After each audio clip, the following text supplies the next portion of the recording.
Olá, para você que aprecia a palavra de Deus, eu quero compartilhar um pouco, uma porção, uma pequena porção, baseada nesse livro, Fundamentos da Fé Cristã.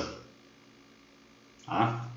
Hoje eu quero falar especificamente sobre a lição 2, que trata do Deus Triuno, e especificamente falando do Deus Filho. Na lição 1 foi falado sobre o Deus Pai, que é o grande mistério do universo, e aqui nós vamos falar um pouco do Deus Filho. O Deus Filho sendo parte desse Deus Triuno, e o Deus Triuno nós podemos dizer que é o mistério dos mistérios, né? Como entender isso? Mas graças ao Senhor que nós podemos desfrutar, melhor do que entender, né?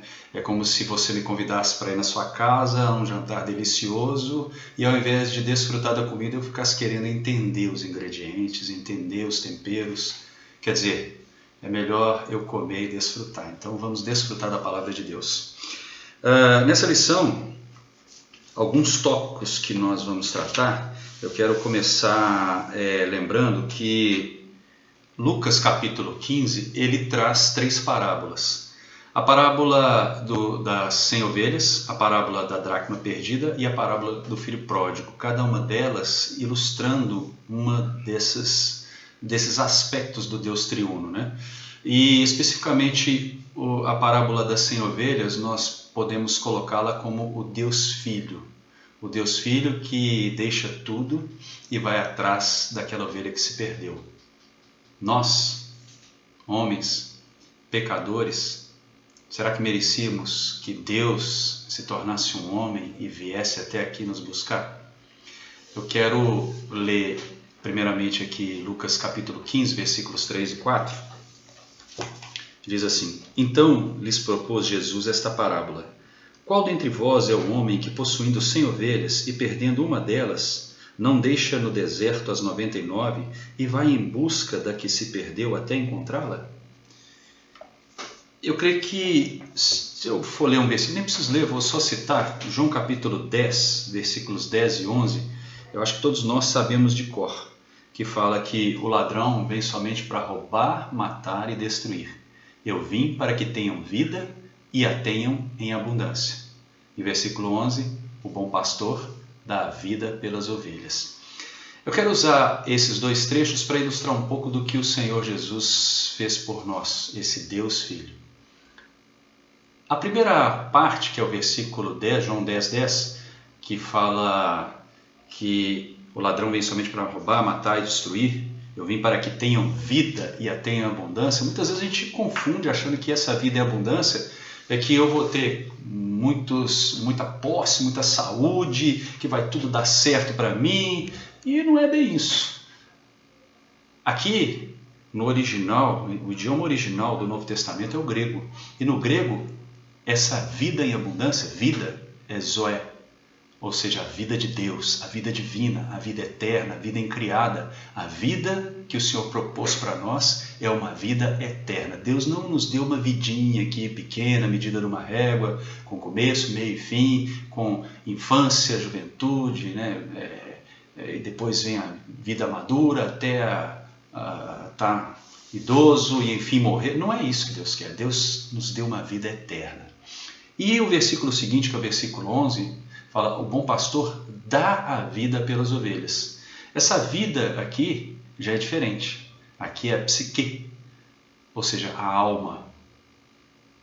Nós, homens, também temos uma alma. Nossa mente, vontade, emoção, nossa personalidade, nosso caráter, nosso gênio, né? Tem pessoas que são geniosas, são fleumáticas, são almáticas, são anímicas. Essa é a nossa alma. O que nós pensamos, nossas vontades, nossas emoções. Hoje o Senhor tem nos chamado a também entregar a nossa vida por outras pessoas. Mas, acima de tudo, nesse momento eu quero falar de Jesus, o Deus Filho, que se entregou. Não só a sua parte física, não só o seu corpo. Às vezes eu vejo alguns filmes na TV ilustrando a vida de Jesus, mostrando principalmente o martírio do lado físico, a questão física, mostrando sangue, mostrando os açoites, mostrando os sofrimentos, mas acima de tudo, ele entregou a sua alma. Se nós lembrarmos da história de Jó no Velho Testamento, nós vamos perceber algo que é preponderante. Jó Ele não teve problemas quando foi tentado no dinheiro, né, nas posses, até mesmo a família. A mulher dele foi embora. Mas quando os amigos chegaram e começaram a questionar a sua integridade, a sua justiça, quer dizer, tocaram na sua alma, aí sim ele começou a praguejar, aí ele começou a se justificar, aí ele começou a questionar até mesmo Deus. Ele falou assim: Deus, você não é homem para sentir o que eu estou sentindo, você não tem olhos de carne, seus dias não são como de um mortal.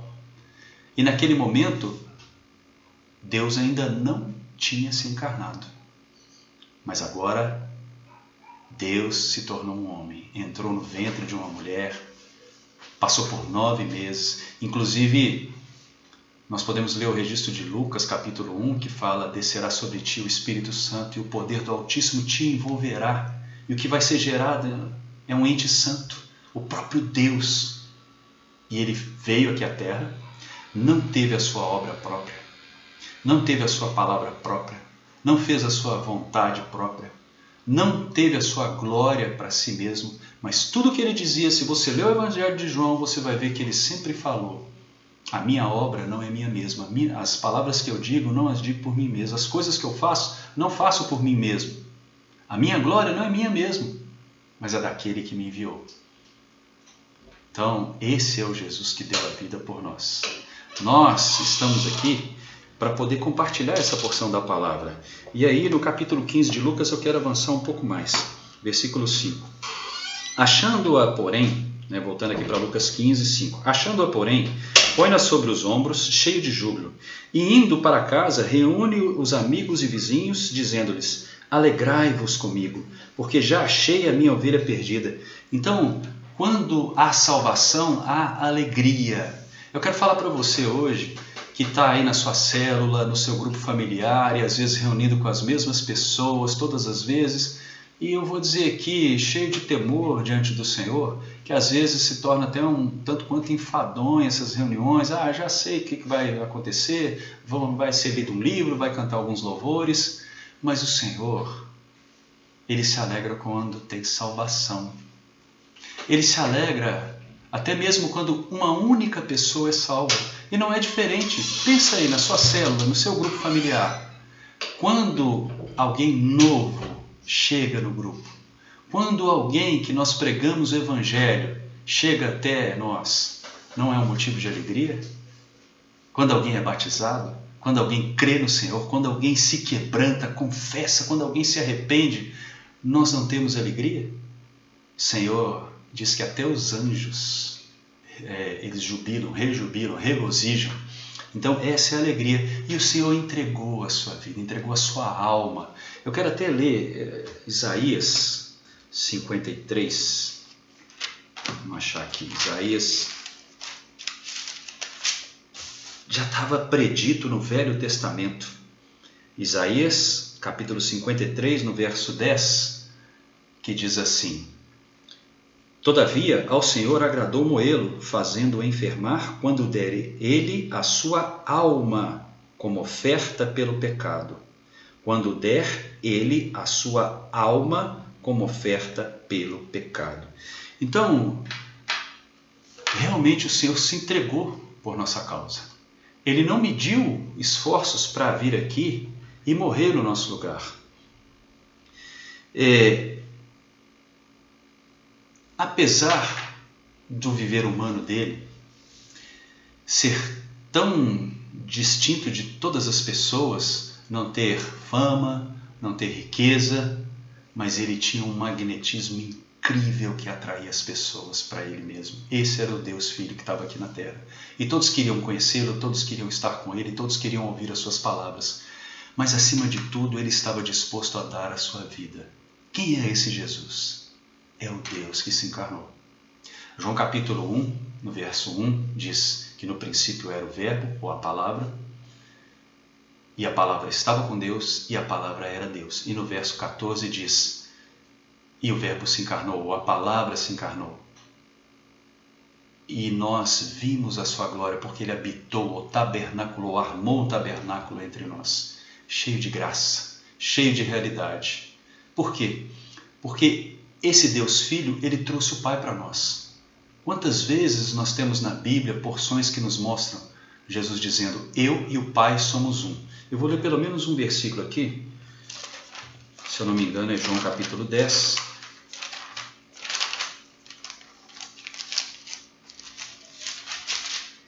João capítulo 10, vou conferir aqui, versículo 30. Eu e o Pai somos um.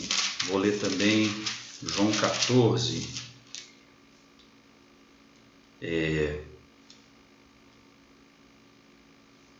verso 9 e 10 diz assim, disse-lhe Jesus, Filipe, há tanto tempo, porque Filipe perguntou, versículo 8, replicou-lhe Filipe, Senhor, mostra-nos o Pai, isso nos basta. Disse-lhe Jesus, Filipe, há tanto tempo estou convosco e não me tens conhecido? Quem me vê a mim, vê o Pai. Como diz tu, mostra-nos o Pai?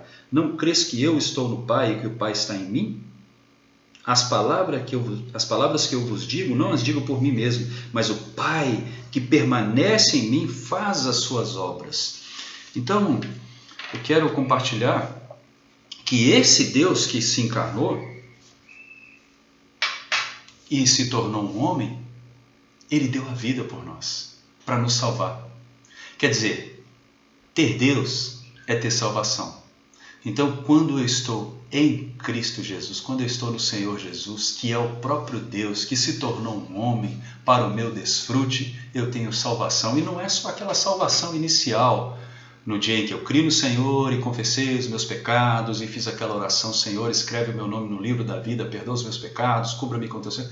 Nós devemos sim confessar a todo momento que nós cremos no Senhor, sim, que nós somos pecadores, que nós erramos, mas que nós nos arrependemos. Então nós precisamos confessar que a todo momento, a cada instante, em cada situação, nós precisamos de salvação.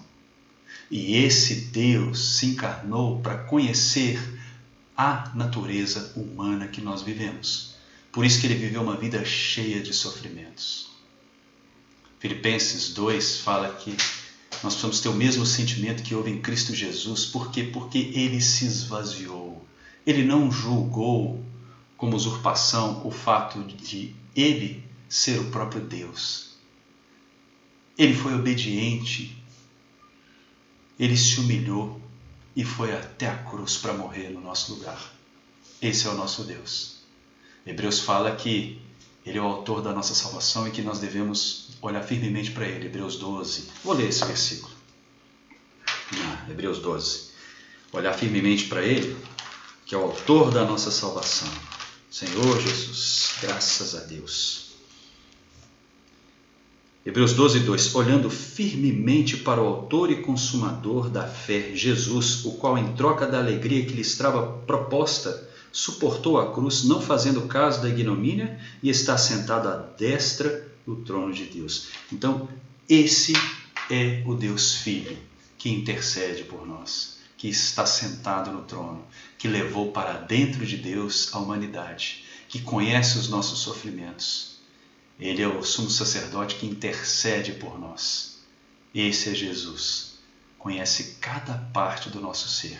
E nós estamos aqui nessa tarde, nesse dia de hoje, para compartilhar tudo aquilo que Deus fez por meio de Jesus Cristo.